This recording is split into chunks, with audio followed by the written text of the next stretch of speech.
Pakistan match जीत गया। Yes! Picnic पर हूँ, पर खबरों से दूर नहीं, क्योंकि जानते रहना लाजमी है। तो अभी अपना फोन उठाइए और समा SMS न्यूज अलर्ट्स हासिल करने के लिए SA टाइप कीजिए और भेज दीजिए 8125 पर। समा SMS न्यूज अलर्ट्स, जानते रहना लाजमी है।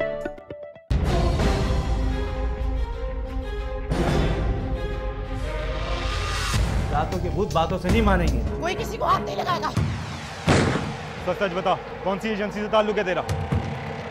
यहाँ रिश्ता नहीं, धंधा चलता है।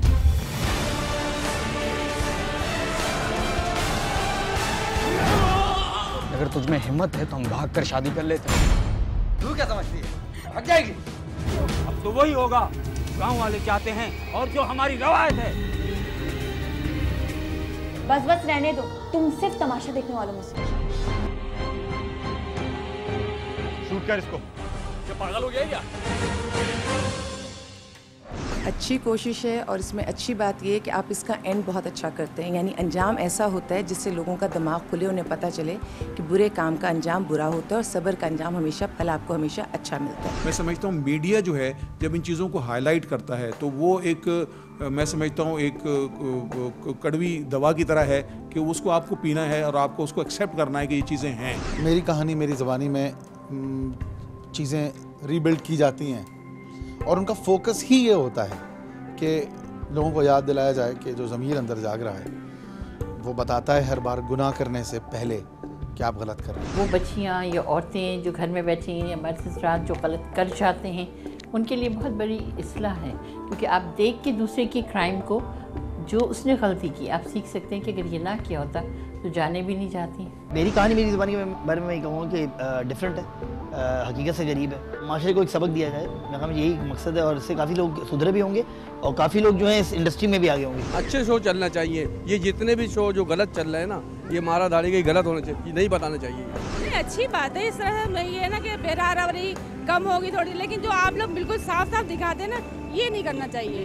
बहुत अच्छा लगता है, उसमें हकीकत में आदमी प्रोग्राम है, वो बहुत शौक से देखा जाता है वो प्रोग्राम। सर इसमें हर आवाम को पता चल रहा है क्या हो रहा है कराची में, क्या नहीं हो रहा है। बिल्कुल हकीकत दिखाते हैं, इससे इंसान को एक तरीके से नसीहत देनी चाहिए कि जो इंसान गलतियां कर रहा है वो आइंदा ना करे। ये चीज़ें चलनी चाहिए, हकीकत तो दिखानी चाहिए ना।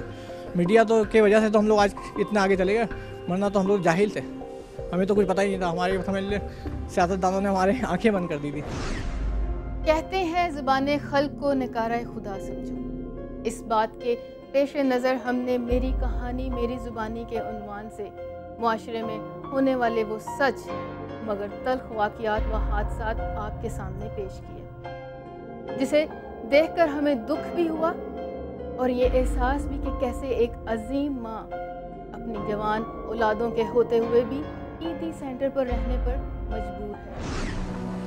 इतना खाती हो फिर भी काम करते हुए जान जाती है। मेरे घर का सुकून बर्बाद करके रख दिया है आपने। अरे थोड़ा सा होने तो निकला है अम्मा। अगर वो यहाँ से नहीं गई तो मैं चली जाऊंगी। जरा सी तकलीफ लेके बैठी हूँ, थोड़ी कमर ही तो छिली है। रहने दो, आज तो फैसला होकर ही रहेगा। मेरी मर्जी में जो चाहे करूँगी। माँ वाकई अजीम है, क्योंकि अपने ऊपर होने वाली हर ज्यादती और दुख को बर्दाश्त करके भी वो अपने बच्चों को ना सिर्फ माफ़ कर रही है बल्कि उन्हें दुआएं दे रही है। सिर्फ यही नहीं बल्कि हमारे इर्द गिर्द फैले हुए दरिंदे सिर्फ लोगों के चेहरों को भी बेनकाब किया। जो माँ हूँ अपनी औलाद का अपनी ज़िंदगी में दूध माफ़ कर दे, उनको खुदा का वास्ता है अपने बच्चों को गुनाहगार में छोड़ के जाए। मैं माफ़ किया, मेरे खुदा ने माफ़ किया। हमारे इर्द गिर्द फैले हुए दरिंदा सिर्फ लोगों के चेहरों को भी बेनकाब किया, जिन्होंने कभी मामू की सूरत अपनी बेटी जैसी भांजी को ना सिर्फ हवस का निशाना बनाया बल्कि इसे न जाने कौन से अंधेरे रास्तों की मुसाफिर बना दिया। आप इतनी बेरुखी क्यों दिखा रहे हैं? मैं इस किस्म का आदमी नहीं हूँ। खुदा के लिए आप कुछ करें और वरना धमकी दे रहे हो मुझे? साहब मेरी बेटी को बचाना साहब। पैसा निकाल मेरा चिटर। तू क्या समझती है? भाग जाएगी।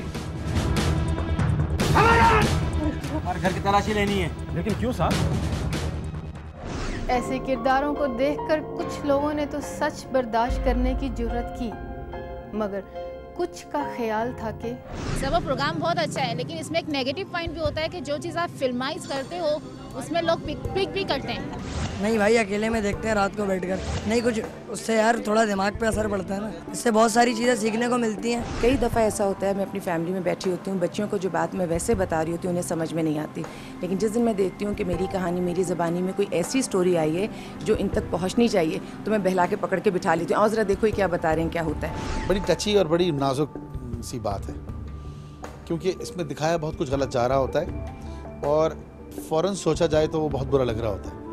मगर अगर आप पूरी मेरी ख़ास तौर पे मेरी कहानी मेरी ज़बानी की बात अगर करें तो पूरी स्टोरी आप शुरू से एंड तक देखें तो डेफिनेटली आपको जो उसका मॉरल होगा वो समझ में आ जाएगा। वल्गैरिटी तो नहीं कहूँगा, मगर मैं ये ज़रूर कहूँगा कि ज़ाहिर है उसको कुछ चीज़ें ऐसी होती हैं जिनको अगर आप सामने हक़ाइक़ को सामने रखते हुए अगर नहीं लेकर आएंगे तो फिर उसको आप उसका सलूशन कैसे निकालेंगे।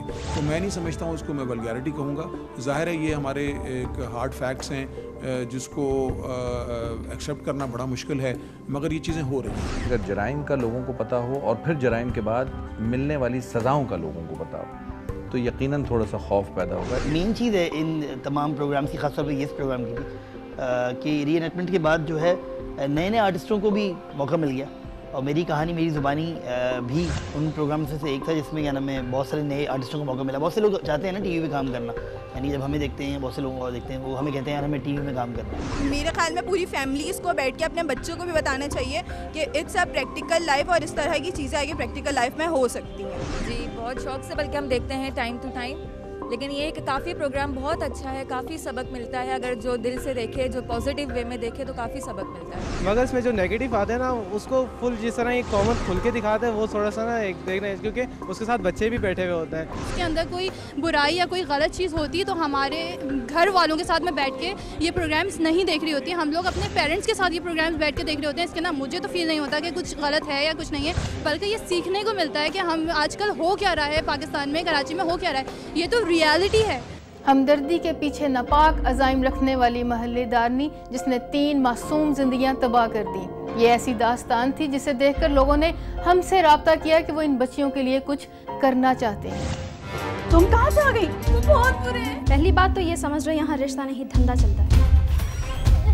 एक लड़की नहीं संभाली जाती?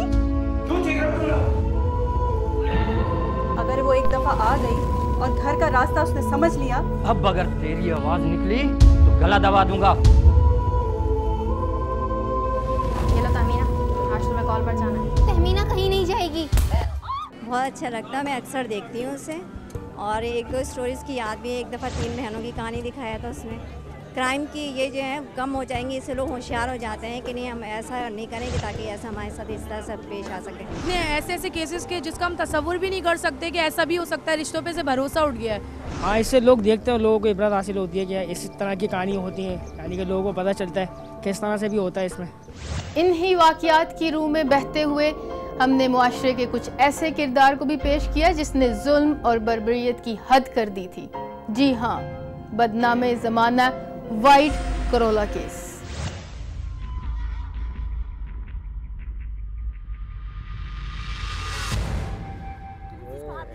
चुप, बिल्कुल चुप।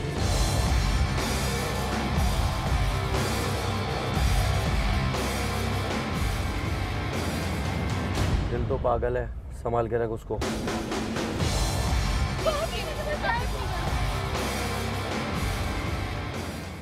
बहुत लोग तो बहुत ज़्यादा सबक हासिल कर रहे हैं आजकल। ये जो लड़के हैं और ये सब कुछ जो हो रहा है ना, इससे तो बहुत ज़्यादा लड़कियों को सबक हासिल हो रहा है। नहीं चलना चाहिए, बहुत चलना चाहिए, क्योंकि ये सिर्फ समा टीवी पे ही पहले शुरू हुआ है, फिर और चैनलों पे अब शुरू हुआ है। कम होने का ताल्लुक जो है वो तो देखें सिक्योरिटी फोर्सेस से, लेकिन आवाम में शऊर पैदा होता है कि इन जराइम से किस तरह से बचना है, इन वाक़यात से जो कुछ भी आप लोग इसमें दिखाते हैं अपनी स्टोरीज में। इस तरह की इश्यूज़ हैं जो कि वल्गैरिटी आप उसको कह सकते हैं, मगर जब तक उसको आप एक्सपोज नहीं करेंगे तो उसको आप रोकेंगे कैसे। जब आप लोग रियल स्टोरी पे इस पे काम कर रहे हैं कि एक्चुअल मुजरिम के पास से आप जाके स्टोरी लेते हैं और फिर आप ये ड्रामा, ये कहानी क्रिएट करते हैं, तो उसमें ये है कि ये सब कुछ हो रहा है हमारे माशरे में। आप लोग जिन वजूहात की बिना पे मुजरिम पकड़े जाते हैं वो ना दिखाया कीजिए, ताकि अल्लाह करे कि बाकी मुजरिम भी जो हैं वो कोई ना कोई गलती ऐसी ज़रूर कर जाएं जिनकी वजह से वो पकड़े जाएं।